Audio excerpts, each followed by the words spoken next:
Good evening. For those of you who may not know me, my name is Harley Christensen and I'm a senior in the Longwood Athletic Training Program. Today I would like to start off with a quote from a famous football player who has been directly affected by my lightning strike topic. Adrian Peterson once said he came back from an ACL injury and won MVP. So what's a groin? What's an adductor? That's how I look at things. I feel like if you just continue to take care of your body, work out, make sure you stay in shape, and you stay at the top of your game, you can play as long as you want. Each year, there is a total of 80,000 ACL injuries, with the highest incident rate with 15 and 25-year-olds. With these 80,000 ACL injuries, it ends up costing about $1 billion each year just on ACL injuries alone. Today we will be looking at two key factors that play a role in ACL injuries.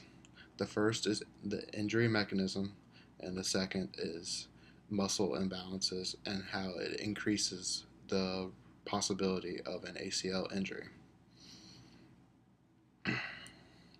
The primary function of the ACL is to prevent anterior translation of the tibia on the against the femur. As previously stated, 70% of all ACL injuries occur due to non-contact forces.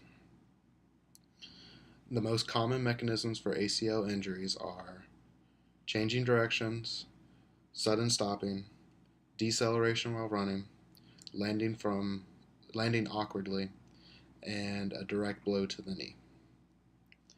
Females have been found to have a higher incident rate for ACL injuries when compared to their male counterparts. This may be due to their bony structure, physical conditioning of the athlete, as well as the muscular strength of the female athlete.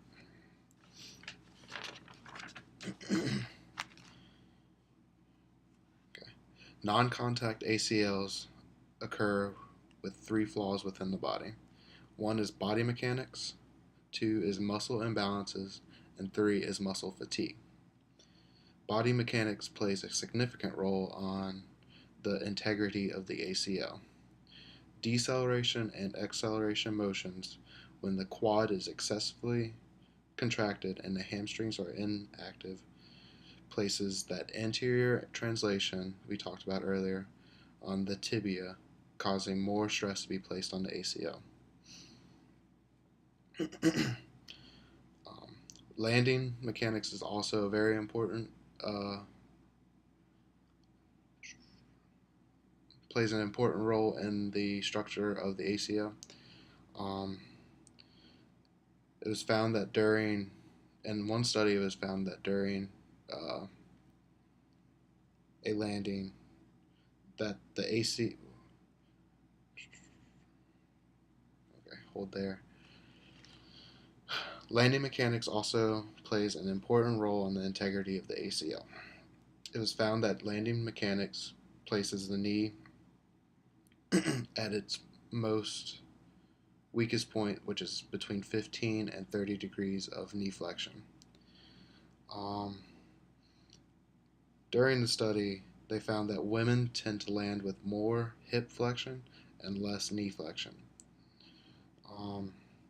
giving them and also having a higher chance of valgus collapse of the knee.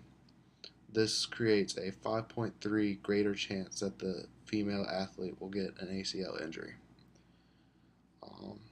When looking at the quadricep muscles, they tend to be overpowering and tight compared to the hamstring muscles.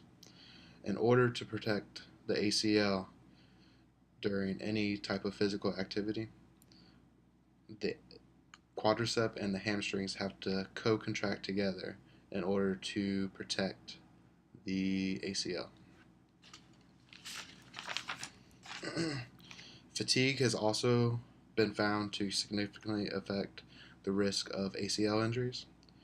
It was found that in the human body, fatigue fatigue has an effect on landing mechanics.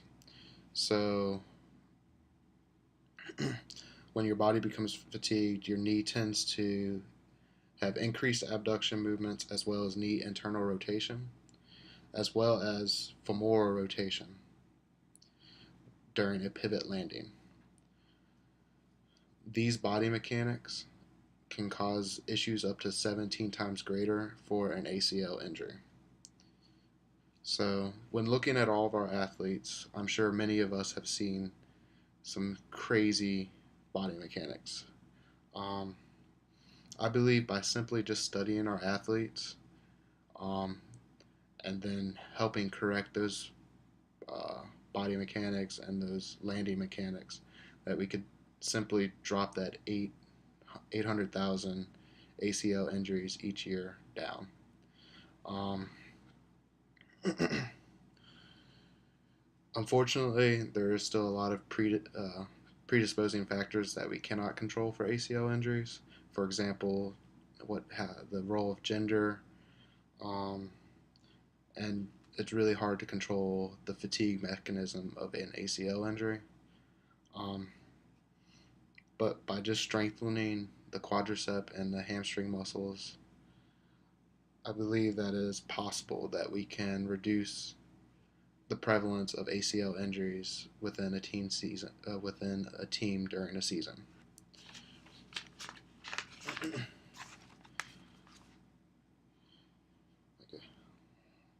Lastly, I would like to mention that after an almost record-breaking season, Adrian Peterson, record-breaking season in 2012, Adrian Peterson went down in Week 2 of the 2016 season um, due to a meniscus injury. Um, After comparing that injury with two other ACL injuries we've had on men's soccer, I propose another study to look at how an ACL reconstruction affects the body later down on line. So after a player has retired from that sport, what is the role, or what other side effects could an ACL injury have on an athlete in the future?